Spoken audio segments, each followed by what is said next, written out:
অনেক দিন আগে এক যুবক ছিল যে সব সময় খারাপ কাজে জড়িত থাকতো।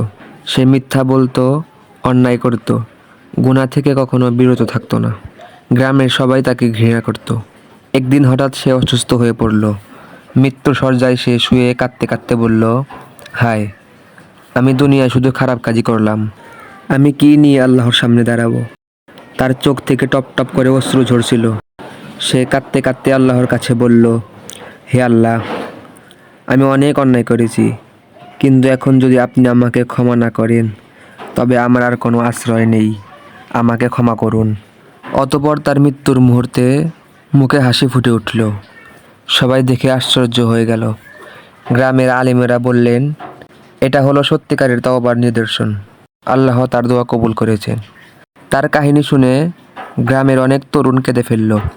সবাই প্রতিজ্ঞা করল, আমরা খারাপ কাজ ছেড়ে দেব, কারণ মৃত্যু যে কোনো সময় চলে আসতে পারে।